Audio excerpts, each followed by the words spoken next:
You're listening to Data Science Leaders, the premier podcast for executives tackling the world's most important challenges using the power of machine learning.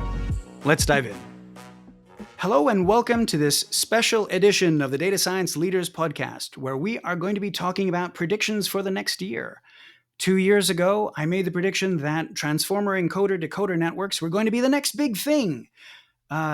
And boy, were they. I got the timing a little bit wrong, but I could never have predicted the degree to which these new models would have sparked a revolution when it comes to artificial intelligence.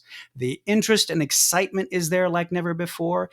Every single day, there's a new model, a new offering, or new research breakthrough that is really changing what our understanding is of just what is possible to do with artificial intelligence.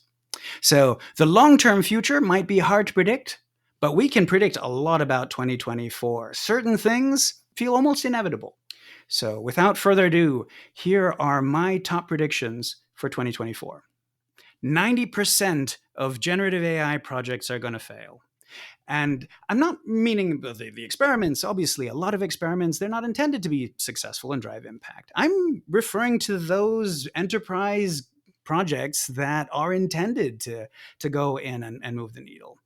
I think 90% of them will fail, not because there's anything wrong with the technology. Generative AI is absolutely phenomenal in terms of what it can accomplish.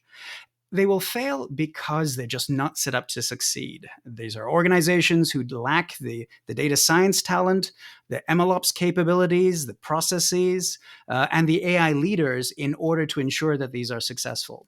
There's a pervasive misunderstanding that Gen AI applications are different, and maybe we don't need to know anything about data science, and that is a myth. At the end of the day, those skills of understanding the business use case, understanding what the technologies are good for, going in and creating, decomposing that problem into its different component parts, going in and figuring out how to design and develop a solution for it, going in and being able to operationalize not just individual models, but the complex pipelines that are required for Gen AI applications. That is a capability that very few organizations have. Those that have it, the good news is they're doing wonderfully. They're already deploying transformative solutions as we speak. And they are going to be doing that at an accelerated pace in the next year. Those are, if you're not one of those organizations, those are your competition.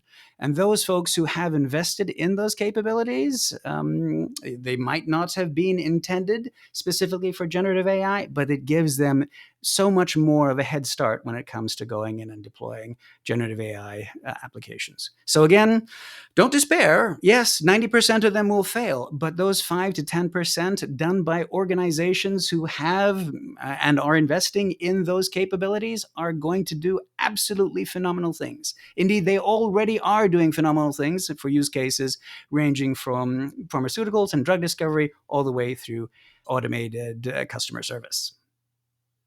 Prediction number 2, AI regulation becomes the scariest thing in artificial intelligence.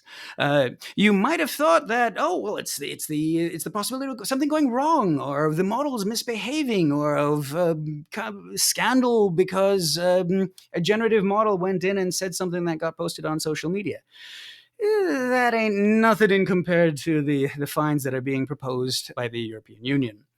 Does 7% of global revenue as a fine sound scary to you? Oh, it certainly does to me. And then that's for, obviously, the most severe ones, those prohibited use cases. But it's all the way down to 1.5% of revenue, even potentially when one of your suppliers messes up and you do not have the appropriate controls in it.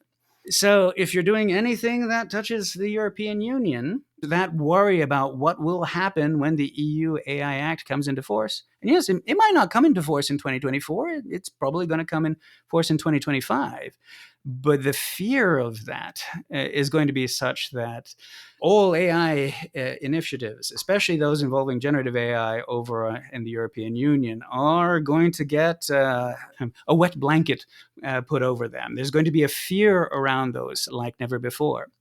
So, Yeah, if you're not doing anything whatsoever in the EU, congratulations.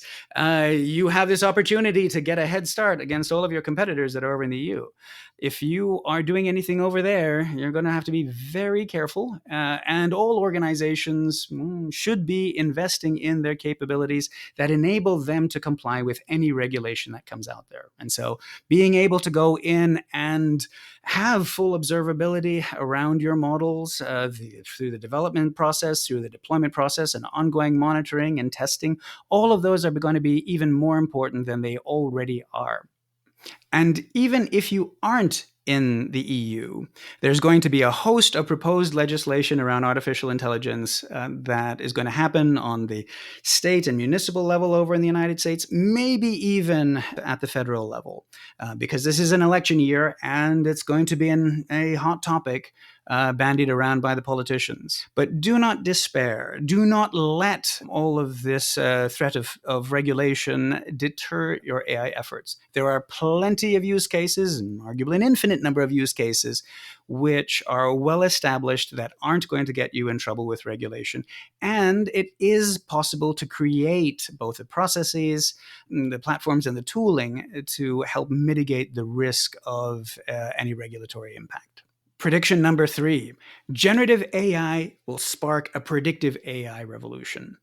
Now, that's not because generative AI isn't extremely powerful. Of course it is. However, a lot of those use cases are still very much undefined.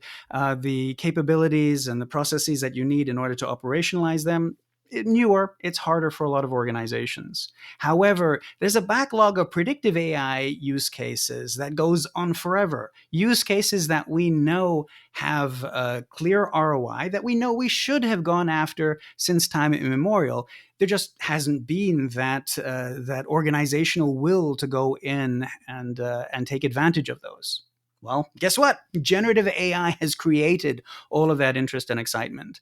And even the most mature organizations, when it comes to generative AI, are going in and investing in those traditional AI use cases. Not just because predictive AI is important in generative AI use cases. There are very few pure Gen AI applications out there that do not leverage or should not be leveraging predictive AI models as components of the solution. They should all be doing that. You get better accuracy, better reliability, etc. But even far beyond those, again, there's that long tail of all of these traditional use cases that now there is the organizational will to go after. And again, they can be a great diversification opportunity to the relatively high risk but high reward generative AI projects that you go after. Now, obviously, I just can't leave you with those 3 predictions. Not during prediction season. There's so much that we have that we can predict going into the next year. So now, lightning round. What other things can we expect next year? Well, obviously, we're going to see a lot more deepfakes for fraud and for election misinformation. But don't despair. They're not going to destroy society as we know it. Us human beings are just far too adaptable and far too stubborn for this to go in and really, really move the needle. So yes, you're going to get a lot more scam attempts, and they're going to be a lot more convincing, and a lot of people are going to fall for them. But they aren't going to go about and destroy our financial system or really have more impact that isn't just increasing the cost of business as usual by a little bit. And when it comes to election interference, yes, folks are going to try. But again, we human beings, we are very stubborn and hard to persuade. And in most cases, it probably isn't going to move the needle that much either.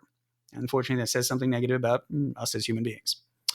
What else is going to happen? There are going to be a lot more scandals, but it's going to do very little to deter folks in their adoption of artificial intelligence. And yes, sure, there are going to be instances where things are going to get on social media and there's going to be a little bit of egg on your face.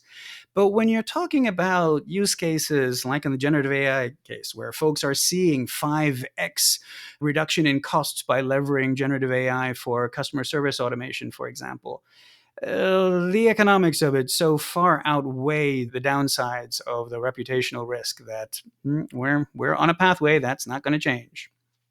On the technology side, the age of ultra-large language models is over. We are no longer going to be training those multi-trillion parameter models. Maybe some folks will be doing that on the research and maybe on the development side of things.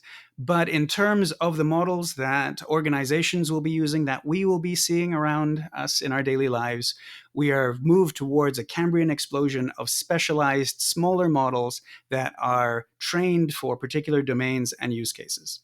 What else is going to happen?